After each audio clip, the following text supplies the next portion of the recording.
புத்தர் உலகம் முழுக்க மதிப்பிடப்படும் ஞானி. ஆனால் தமிழ்நாட்டில், இந்தியாவில் ஒரு வித்தியாசமான நம்பிக்கை இருக்கிறது.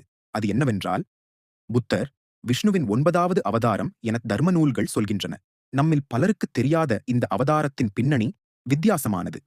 பண்டைய காலத்தில் சில அசுரர்கள் வேதங்களை படித்து பெரிய யாகங்கள் செய்தனர். அவர்களின் நோக்கம் இறைவனை அடைவது அல்ல, அந்த யாகங்களில் கிடைக்கும் பலன்கள் மூலம் அதிக சக்தி பெற்று உலகையே ஆட்சி செய்வதுதான். இதை பார்த்த தேவர்கள் பயந்தனர். இவர்கள் வேதம் பின்பற்றுகிறார்கள், ஆனால் அது தர்மத்துக்காக இல்லையே. தெய்வங்கள் விஷ்ணுவிடம் சென்று வழி கேட்க விஷ்ணு ஒரு ஆழ்ந்த முடிவை எடுத்தார். நேரடியாக சண்டையில்லாமல் உத்தியோடு இந்த தவறை சரி செய்ய விஷ்ணு புத்தராக அவதரித்தார். அவர் சொன்னார், வேதங்களும் யாகங்களும் உங்களை முக்திக்கு அழைக்காது, மனதை அடக்குவது, தர்மத்தில் வாழ்வதுதான் வாழ்க்கையின் பொருள். அசுரர்கள் அவர் வார்த்தைகளால் மயங்கினர். வேதங்களை விட்டனர், யாகங்களை நிறுத்தினர்.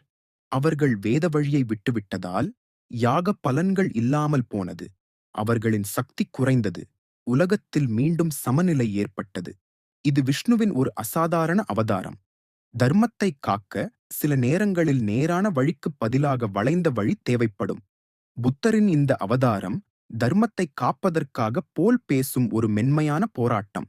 அறம் காக்க even the divine can bend the rules. இதுதான் புத்த அவதாரம் சொல்வதான ஆழ்ந்த சத்தியம். இந்த வீடியோ பிடிச்சிருந்தா லைக் பண்ணுங்க, ஷேர் பண்ணுங்க, மறக்காம சப்ஸ்கிரைப் பண்ணுங்க.